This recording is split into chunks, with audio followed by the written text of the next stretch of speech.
I never thought my perfect Silicon Valley life would unravel like this. 5 years of marriage to Sarah felt like living the American dream. We met at a tech conference in San Francisco where I was presenting a new software architecture. She caught my eye immediately, sharp, ambitious, with a smile that could light up the room. I'm a software developer at Google, spending my days crafting code and solving complex problems.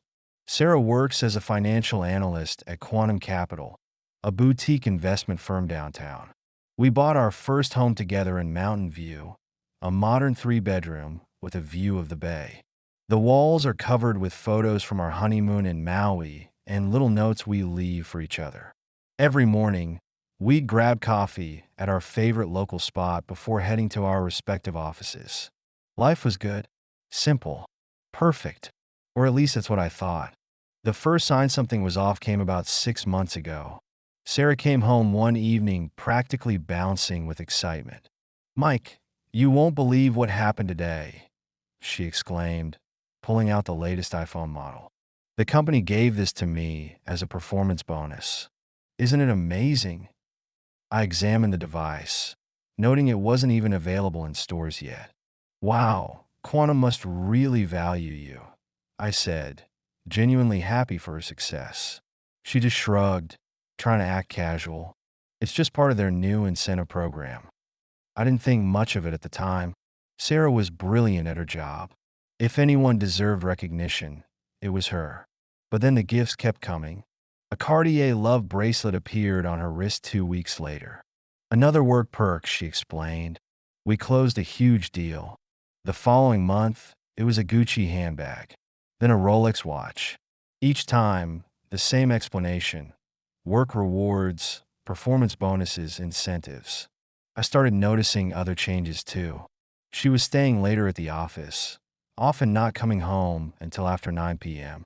Her phone became an extension of her hand, constantly buzzing with messages. When I'd glance over, she'd quickly turn the screen away. "Just work stuff," she'd say with a dismissive wave. I tried to ignore the gnawing feeling in my gut. Sarah had always been ambitious. It was one of the things I loved about her. Maybe this was just her career taking off. But then I saw our bank statement. The deposits from Quantum Capital had doubled, then tripled. When I asked Sarah about it, she barely looked up from her phone. "End of quarter bonuses," she said. "We're handling some big crypto accounts now." I wanted to believe her. God, I wanted so badly to believe everything was fine. But the Sarah I knew, my Sarah, was slipping away. One evening, as I watched her typing away on her phone during dinner, I finally spoke up. "Is everything okay?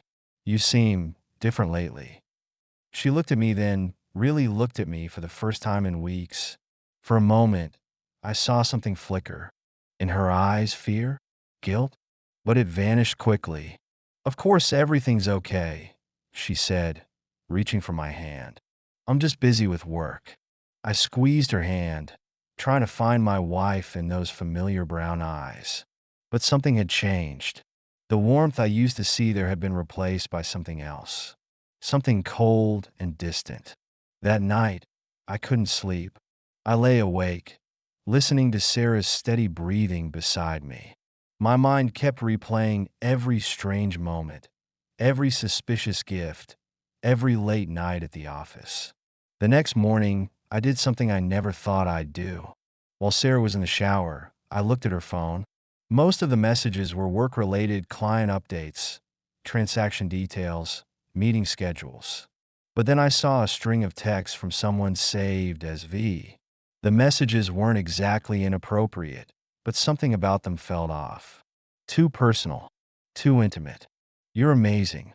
Can't wait to see you later. Missing your smile already. Let's grab dinner tonight." The usual place.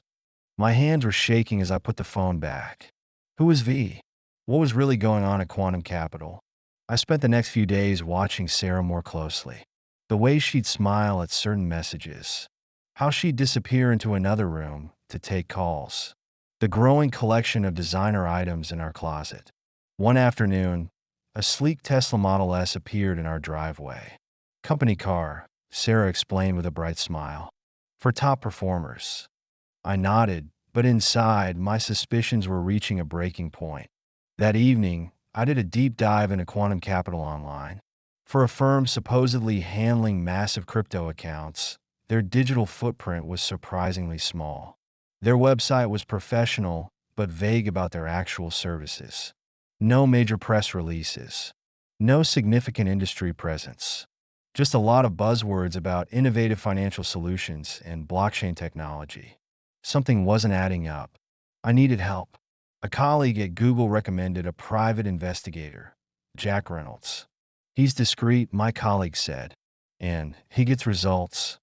I met Jack at a quiet coffee shop in Palo Alto. He was older than I expected, probably in his 50s, with sharp eyes that missed nothing.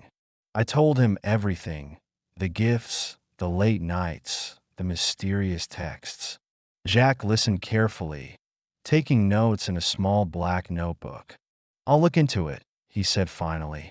"But are you sure you want to know the truth?" I thought about Sarah, about our 5 years together, about the life we'd built and the future we'd planned.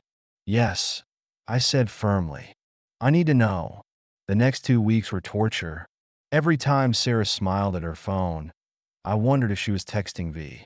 Every late night at the office felt like a knife in my gut. I threw myself into work, trying to distract myself from the investigation. But my mind kept circling back to one question: who was V? Finally, Jack called. "We need to meet," he said, his voice grave. "You're going to want to sit down for this." We met at the same coffee shop. Jack pulled out a manila envelope and slid it across the table. "V," he said, "is Victoria Stone. She's the CEO of Quantum Capital." My hands trembled as I opened the envelope. Inside were photos, dozens of them. Sarah and a striking woman with silver-streaked black hair, entering hotels together, having intimate dinners, holding hands in secluded corners. My world tilted on its axis. "There's more," Jack said quietly. He explained how Victoria Stone had a history of relationships with female employees, how she used her position of power to seduce them, how Sarah wasn't her first conquest. I felt sick. "Why?" I whispered, more to myself than to Jack. "Sometimes people aren't who we think they are," he replied gently. I sat there for a long time, staring at the photos. Everything made sense now. The gifts, the late nights, the secretive behavior. Sarah was having an affair with her boss, with another woman. I drove home in a daze, the envelope of photos burning a hole in my passenger seat. Sarah was already there, curled up on our couch with her ever-present phone. She looked up when I walked in, her smile fading as she saw my expression. "Mike, what's wrong?" I pulled out the photos and spread them across our coffee table. "You tell me, Sarah." Her face went pale. For several long moments, neither of us spoke. The only sound was the ticking of our kitchen clock, a wedding gift from her parents. Finally, Sarah broke the silence. "I can explain," she whispered. But could she really? Could she explain away the lies? The betrayal? The double life she'd been living? I looked at my wife, this woman I thought I knew better than anyone, and I realized I didn't know her at all. "Then explain," I said, my voice barely controlled. Sarah's hands were shaking as she reached for one of the photos. "Victoria, she's not just my boss," she began. Clearly, I cut in, the bitterness seeping through. Tears welled up in her eyes. "It wasn't supposed to happen like this." "How was it supposed to happen, Sarah? Were you planning to tell me?" She stood up abruptly, pacing our living room like a caged animal. "You don't understand what it's like working with her," she said. She's magnetic, powerful. When she focuses her attention on you." I felt bile rising in my throat. "So that justifies cheating on your husband? Lying to me for months?" Sarah stopped pacing, her shoulders slumping. "No," she whispered. "Nothing justifies what I did to you." I picked up another photo, Sarah and Victoria entering the Four Seasons. "How long?" I asked. 3 months, she admitted. "And all the gifts?" "The money. From her. She likes to take care of the people close to her. I laughed bitterly. Is that what you call it? Sarah sank back onto the couch, burying her ace in her hands. I never meant to hurt you, Mike. But you did, I said quietly. Every lie, every secret meeting, every fake smile, it all hurt. We sat in heavy silence, the weight of her betrayal crushing us both. Do you love her? I finally asked. Sarah looked up, her mascara streaked down her cheeks. I don't know, she whispered. Sometimes I think I do. Other times, she trailed off, staring at nothing. Other times what? Other times I think I'm just caught up in her world. The power, the money, the excitement. I stood up, needing to move, to breathe. And what about our world, Sarah? The life we built together? She reached for my hand, but I pulled away.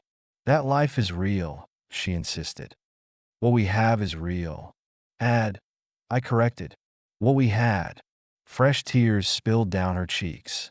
Please, Mike, we can fix this. I'll end it with Victoria. I'll find another job.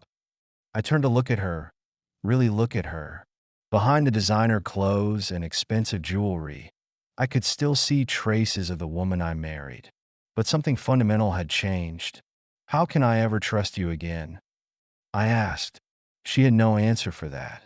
The next few days were a blur of painful conversations and sleepless nights. Sarah moved into our guest room. She promised to break things off with Victoria. Said she'd start looking for a new job. I wanted to believe her. Part of me still loved her, still wanted to save our marriage. But every time my phone buzzed, I wondered if she was texting Victoria. Every time she came home late, I imagined them together. The trust was broken, and I didn't know how to fix it. A week after my confrontation with Sarah, I got another call from Jack. There's something else you need to know, he said. We met again, this time at a bar. I had a feeling I'd need a drink for this conversation. Jack pulled out more documents, financial records, transaction logs, news articles. Quantum Capital isn't what it seems, he explained.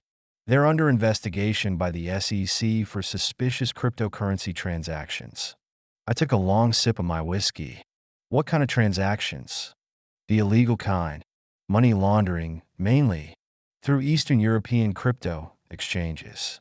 My head was spinning, and it wasn't from the alcohol. Does Sarah know about this? Jack shrugged. Hard to say. But as a financial analyst there, she could be implicated. I finished. He nodded grimly.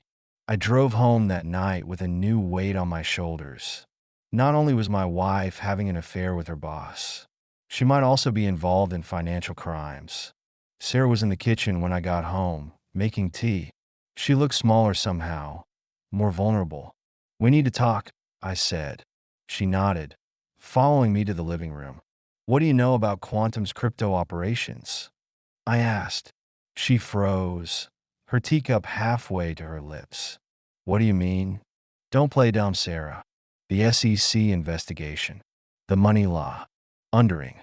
The cup slipped from her hands, shattering on our hardwood floor. How do you? She started, then stopped. Your private investigator, she realized. I watched her carefully. Are you involved? She bent down to pick up the broken pieces of china. It's complicated, she said finally. Uncomplicated. She cut her finger on a sharp edge, a drop of blood falling to the floor. Victoria, she has a way of making everything seem okay, even breaking the law. Sarah wrapped her bleeding finger in a tissue. She said it was just creative accounting, finding loopholes. And you believed her? I wanted to, she whispered. I wanted to believe everything she told me. I ran my hands through my hair, frustration building. Do you realize how much trouble you could be in? She nodded slowly. I'm starting to. You need to talk to a lawyer, Sarah. I can't, she said, panic edging into her voice. Why not? Because. She hesitated. Because Victoria has evidence. Emails, documents I signed. She's blackmailing you? Sarah laughed humorlessly. No, she's protecting me. Her words. I felt a headache building behind my eyes. This is so messed up.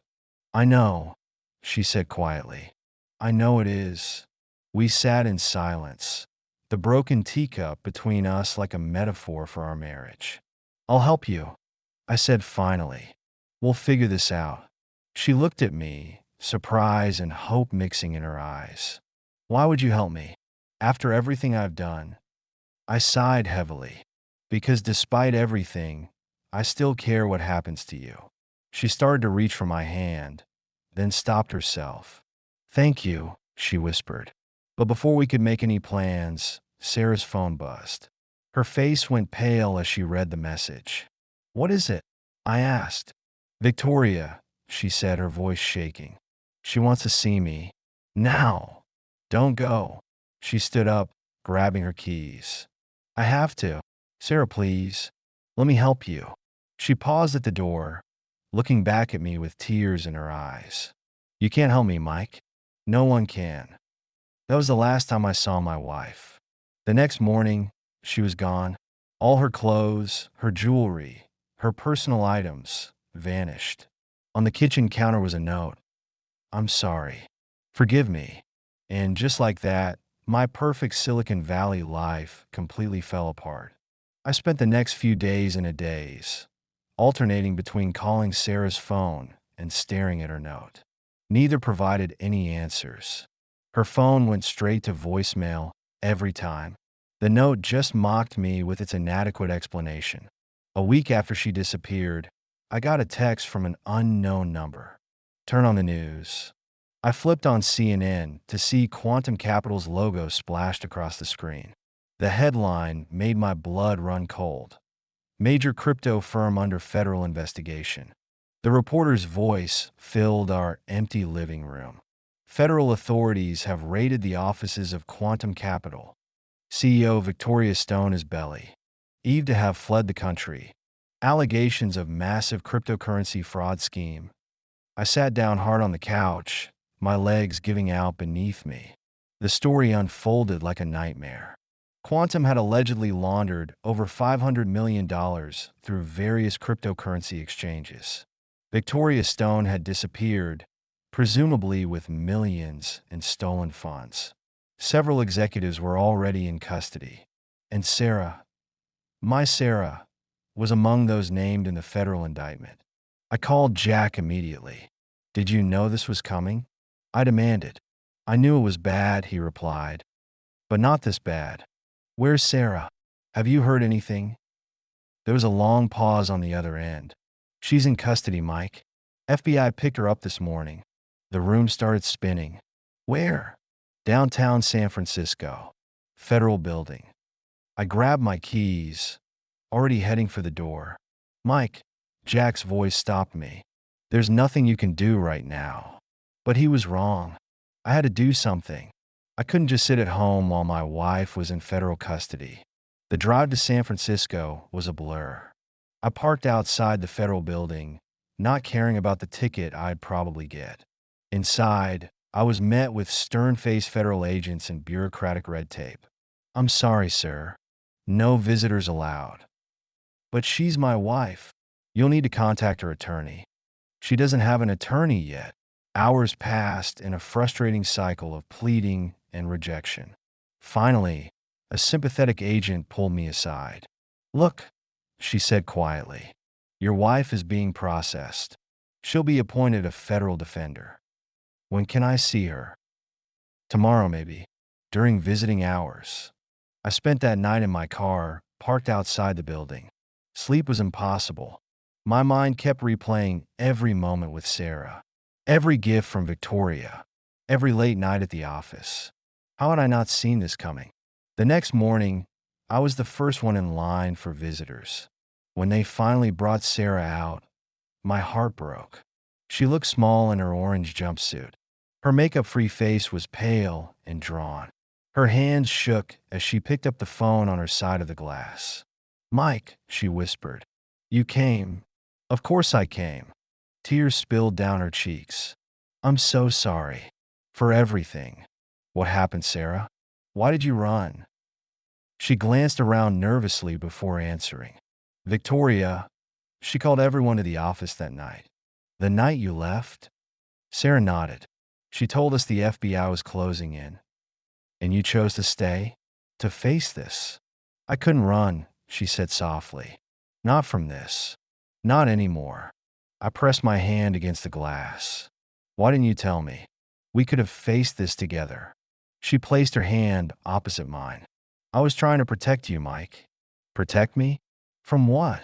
From all of it. The investigation, the scandal. She took a shaky breath. Victoria, she threatened to implicate you if I didn't cooperate. Me? How? She said she'd forge documents. Make it look like you were involved. That's why you pushed me away. Sarah nodded, fresh tears falling. The affair, it was real at first. I got caught up in her world. And then it became a trap. She had evidence of everything I'd done. The illegal transactions? Yes. I signed documents without reading them. Trusted her when I shouldn't have. I felt anger building in my chest. She manipulated you. I let her, Sarah said quietly. I was stupid and greedy and her voice broke. And now I'm going to prison. The reality of those words hung heavy between us. How long? I asked. They're offering a deal. For years if I cooperate. And Victoria? Sarah's expression hardened. She's in Dubai. No extradition. Of course she was. The mastermind gets away while everyone else pays the price. I'll wait for you, I heard myself say. Sarah's eyes widened. What? For years. I'll wait. Mike, no. You need to move on. Find someone who deserves you. I shook my head. You try to protect me. Now let me protect you. A guard appeared, signaling our time was up. I love you, Sarah whispered. I never stopped. I love you too. I watched them lead her away, my heart heavy but resolute. The next few months were a blur of legal proceedings. Sarah's federal defender was good, negotiating the best possible deal. In exchange for her testimony against other quantum executives, she received a 4-year sentence. I was there for her sentencing, watching as they led her away in handcuffs. She looked back once, giving me a small, brave smile. That image would stay with me for the next 4 years. I visited every week, watching the seasons change through prison windows. We talked about everything and nothing. Slowly, painfully, we rebuilt our trust. Sarah used her time inside to reflect, to change, to heal. She took classes, counseled other inmates, earned her MBA online. And I waited, just like I promised. 2.5 years into her sentence, Sarah was released early for good behavior. I was there to pick her up, standing in the prison parking lot with butterflies in my stomach. When she walked out, she looked different, stronger, clearer, more like the woman I'd fallen in love with. She stopped a few feet away from me, uncertain. Hi, she said softly. Hi, I replied. Then we were in each other's arms, holding on like we'd never let go. Take me home, she whispered. But we didn't go back to Mountain View. Instead, I drove us to the airport. Where are we going? She asked. I pulled out 2 tickets to Maui. Where it all began, I said. Our honeymoon spot. Sarah's eyes filled with tears. A fresh start. I took her hand, squeezing gently. A fresh start. As our plane took off, I looked at my wife. She had made mistakes, big ones, but she had also shown incredible courage in facing the consequences, in protecting me, even at great cost to herself. Sometimes love means forgiving the unforgivable. Sometimes it means wading through the darkest nights. And sometimes, if you're lucky, it means getting a second chance. Sarah laid her head on my shoulder as San Francisco disappeared beneath us. We had a long way to go, but we were going together. And this time, we'd do it right.